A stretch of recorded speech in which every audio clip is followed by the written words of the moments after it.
Hey everybody, welcome to week 4 of this class. I hope that you are all doing well. It has been a warm week this past week, so I hope you're all keeping cool. It's always kind of strange when we're into the semester, but it's still hot and it feels like summer outside and we should be out doing fun summer stuff. So hopefully you're managing to get a little bit of that in there. So I'm going to talk about a few things related to the class. I'm going to throw in some random questions like I did last time. So if you see me glance down, it's because I made a little list for myself of some things to shoot for or some things to talk about, and then the questions will pop up randomly throughout this. So it's important that you watch everything because I will refer back to certain things, and I'm going to kind of do this again a little bit differently, at least in terms of how I structure it. But it seems to work well. So this is week 4, and this week you have just a single chapter, a single module, so it'll be a little lighter on the reading, and you'll have only one quiz instead of the 2 that you've had the last couple of weeks. And this section is on teen-styled rock. Within this section, you're going to learn basically about the aftermath of what happens at the end of rock and roll. So if you think about this class, you learned jumping back into the late 1800s, early 1900s. You learned about jazz and ragtime in reverse order, of course. You learned about blues. We haven't really talked about folk yet, so we'll get to that.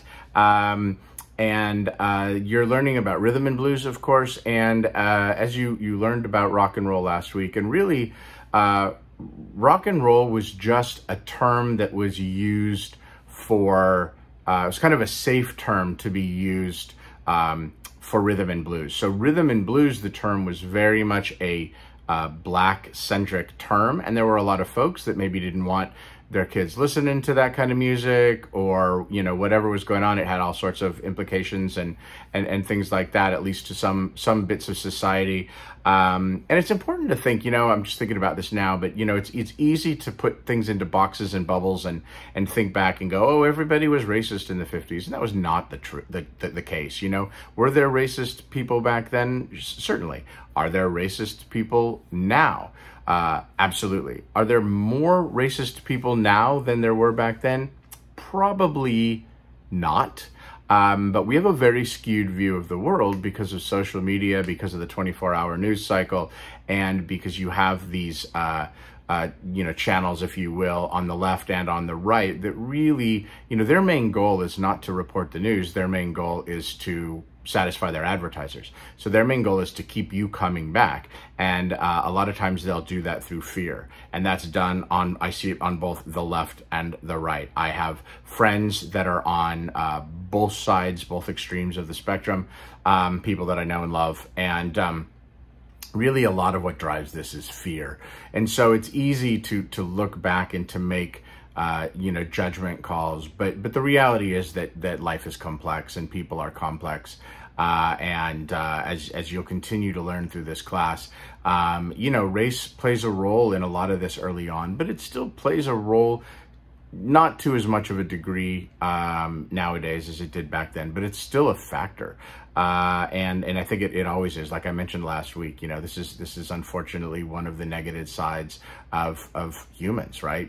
That we want to judge people, put them in boxes, set up power hierarchies, and put ourselves into more powerful situations. It's difficult to have that servant mindset that I am equal to or even lower than the people that are around me, and that's a tricky thing. So when what happened basically in the 50s was that you had this style of music. You've seen the term race music get used, and rhythm and blues, which was really black music with Louis Jordan and Little Richard and Chuck Berry and Fats Domino and folks like that. And that was a loaded term. And so Alan Freed coined this term, rock and roll. Rock and roll as a term had already been around, and it had certain connotations related to dance and dancing and other things. It also had sexual connotations to it.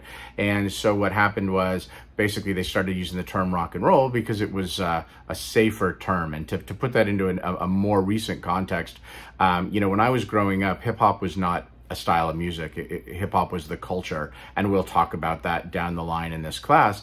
And then the style of music within that culture was rap. And but rap started to get a really bad name, especially when gangster rap came along in the late 80s with folks like NWA and all of that. And that's really when hip hop became a more common term because it was a safer term. You know, it's cute, like bunny rabbits or whatever. And it wasn't as loaded. So we can talk about rap and hip hop. Now, of course, there are different delineations, but gosh, I mean, you're looking at something that's 40 years, almost 50 years down the line. So yeah, 40 years really, I guess. And so, you know, it changes things. So we have rock and roll, you have Elvis that comes along and breaks down these barriers because you had this white guy that sounded black coming from the South, and especially with radio, people didn't know necessarily what he looked like. And then it turned out that he was this really handsome guy with this amazing charisma, even with this sexuality and his dancing and all of this. And so he really just hit on a lot of marks, and he blew the doors wide open, as you learned this last week. And then, you know, in 1954, 55, Elvis really makes it big in 56. And then what happens in the late 50s, of course, is that you know, there's so much animosity against rock and roll. It's so hated, and it was really a short-lived thing, that all these things, negative things happen to it. Some folks believe in, you know, if you take the conspiracy theory route, they will sort of go with that or whatever. But you have folks like Elvis getting drafted, Chuck Berry getting arrested for bringing an underage girl across the border. Little Richard gives up music to become a preacher. Jerry Lee Lewis marries his cousin, who's 13. And of course, Buddy Holly and the Big Bopper, who died in that fateful plane crash. So, yeah, you know, and that plane crash that happened on February 3rd, 1959. And there was actually a really famous song that really was written about that. So if you know the song American Pie by Don McLean, that's about that day when he's referring to the day the music died. And as you go through this class and you listen back to that song, it's an amazing history lesson in terms of the history of rock and roll. And so I recommend at some point as you go through this class, go back and listen to it, read the lyrics, and follow along. And I think that down the line in this video, I may ask a question about that song. So keep an eye out for that. And so you have basically kind of the end of it, but yet you have these folks that see that, hey, there's money being made here, there's things that are going on, and then these other styles start to rise to the top. So again, remember, nothing exists in a vacuum. So this week you're going to learn about the things, the genres that replaced it or came in as a result of that void. So, you know, you're going to learn about teen idol pop. You're going to learn about people like Frankie Valli and Dion, and the role that teen idol pop, because what happened in the 50s was that you had, as you learned, you had all of a sudden this brand new market as a result of you know, people coming back from the war and being able to buy homes and have a little bit more money, people being able to move across the country. And that's a profound impact as well. You know, a lot of people that when they came back, they were able to move out west, out to Texas, Arizona, New Mexico, into California. And they were able to buy homes through the GI Bill. And, you know, they started to have a little more affluence, and they started giving their kids some spending money. And then at that point in the 50s, the teenagers really became a big marketable audience, really, for the first time. Back earlier days, you had, you know, little kids and then you had adults, but by the time you get to the 50s, so when they were marketed with, you know, with fashion, with clothes, with music, with all sorts of things, movies, a lot of money was pumped into that. And so that's really part of the cause of this teen idol pop. They're like, hey, we have this captive market here, which we still have to this day. And so let's really try to appeal to them. And so that's what it did. So you're going to learn about that. You're going to learn about the importance of The Twist by Chubby Checker. I'm trying to remember if that was the last chapter or this chapter, because it was a really significant. So dance songs, yeah, I think it's this one. Dance songs become very popular. So you have the pony and you have the alligator and you have all these songs that are named after dances. And The Twist was probably the most significant one, and maybe one of the most significant songs in rock history, because it brought together age groups. It brought together races. It was easy dance. It had a little you know, sexual innuendo to it. Nothing like what we see today. But for its time, it was, you know, it was out there. And so that became a really big deal. And then on the West Coast, you had the rise of something known as surf music. And so you're going to learn about surf music, and you're going to learn about groups like the Shantays and the Surfaris and the Ventures, who originally came from, they were up in Washington, but this style of instrumental dance music that was specific to the West Coast primarily. You're going to learn on the East Coast, you know, the sort of resurgence of Tin Pan Alley that you learned about with the Brill Building. And you have these singer-songwriters like Carole King and Jerry Goffin and Neil Sedaka, Lieber and Stoller, and these folks. And then producers. And we haven't talked a whole lot about producers yet. You learned about Sam Phillips last time with Elvis, and you're going to learn about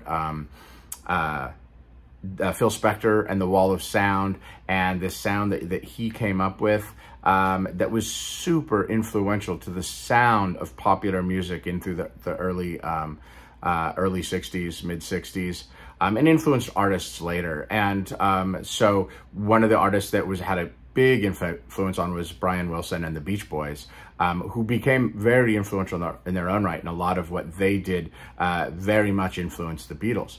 And so one thing I don't think I've really talked about this now in the class yet, but all of these recordings up until the early to mid 60s were what we call monophonic. So in other words, it was the same coming out of a single speaker.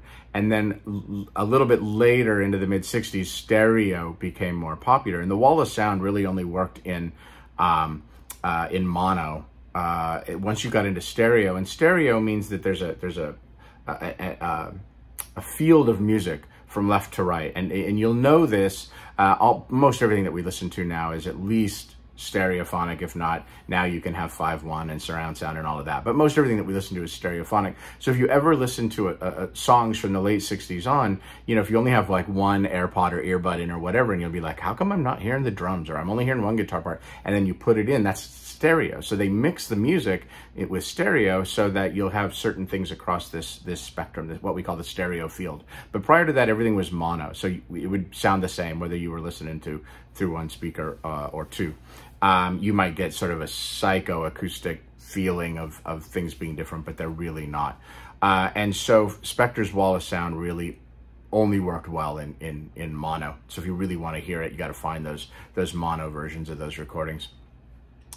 So you have that, and then of course, like I said, we get to the Beach Boys, and the Beach Boys were highly influential. They came out of that surf sound, and then they started to incorporate other influences. So you're going to learn about Brian Wilson, who's still alive and is really one of the great geniuses of popular music, and his influences. And then, of course, he went on to influence, you know, the Beatles through Pet Sounds and their album Pet Sounds. And so we're going to learn about that over the next few weeks. So a lot of influential rock and roll is going to be happening here.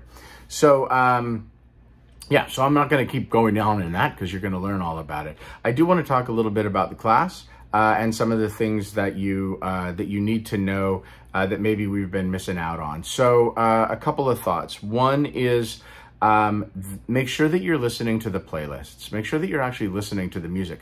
I'm reading your assignments, and there are times when I will read things and I'm thinking, I don't know that they're listening to the listening or paying attention to the listening guides and actually listening to the music. I know that some of us, we have the tendency, I was guilty of it when I was your age and in college as well, of sort of trying to put in the least amount possible. But the thing is that that's not the way to go through life. And I'll give you a tip right now. This is sort of a, you know, how to be successful in life. One of them is don't slack. Don't take the easiest way out. Put the work in, do it. That's why I write, you know, to put the work in. And hopefully you're reading my comments. If you're not, you need to start, because it's really important. Now, if you're doing a great job, you may just get a great job from me. And that lets you know that, hey, you're doing good work. You're on the right path. If there are things missing, such as you're not even hitting the minimum word count, or your post makes no sense in context of what's being asked, then read those so that I can help you along the line. And if you're not sure of what I mean, message me back or comment back. I get notifications and we can dialogue about that. So it's important that you follow along with that so that I can help you out. My goal is to not have these videos be so long with all of this, but hopefully we can get everybody on that. I still get people that are saying, I can't find this or I can't find that. Remember that there is a sequence that you need to work through. You got to watch the welcome video, do that thing before it unlocks the chapter, and then the assignments open on Tuesdays, but you can't access the assignments until you've gone through them. Do some people just click through? Yeah. And then you get bad grades because I know that you haven't gone through the material and not reading the textbook. So take the time to, to do those. When there's the discussion posts, take the time to write something thoughtful and meaningful. I spend time trying to craft questions to engage you, and there's multiple points that I want you to hit. And then with your replies, don't just say, yeah, I totally know what you mean. I feel the same way, right? I'm going to not be given points for things like that. I want to actually see, are you engaging with that? I know it's not the same as sitting around and talking, but we can make it better. Maybe you can ask questions. You can, dialogue a little bit more. Now, this, of course, means that you have to go back and check those things out. And you have to set up in your settings to be notified when someone replies, and then you can go back and look to that. With your reflection observations, I ask, and I've put there's still a lot of you that aren't copying and pasting the topic at the top. It's better for me, easy-wise, if you just paste it all at the top. Some of you are breaking it into sections and answering in sections. That's okay, it works, it's fine. But remember also that the topics, that what my words don't count as your words. So when I'm saying, hey, there's a 250 word minimum, my words don't count towards that 250. So it's important, and yes, I count them. Now I'm getting to the point where, especially if it's one block, I know when you're there or over. Some of you are doing incredible work. You're really putting some deep thought into this and some effort. Some of you are like going, I just got to get to 250 words. I can tell when you are. It reads that way. And then you get graded accordingly. As we move through the semester, I'm going to get more strict on the grading. I'm going to be less lenient. I'm a little more lenient right now as I'm trying to help you get all acclimated through that. So make sure that you paste the topic. Make sure that you understand the topic. So that you're actually answering in a meaningful way. And if you're not sure what I mean about something, then reach out and ask.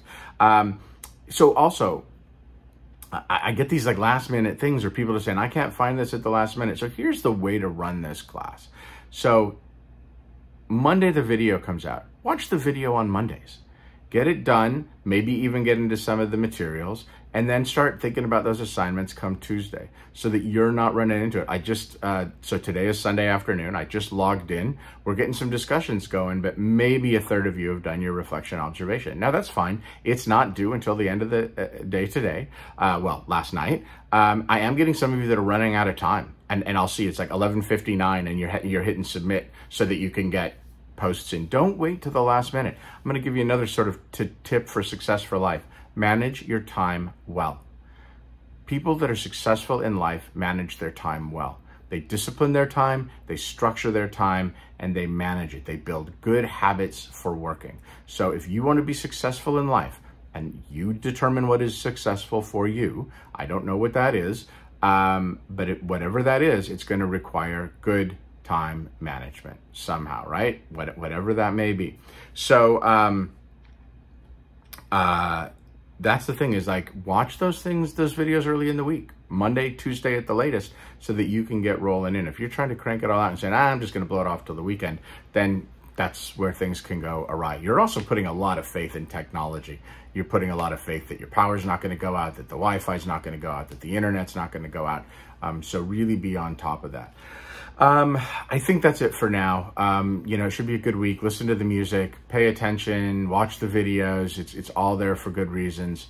If you have questions, reach out, keep cool, have a great week, hang in there. Also, one more thing, don't forget about that concert report. You should see that the module is live. So that's going to be due. It's not due till November. And I know you're thinking it's only September, but you can get that done anytime. It is online only.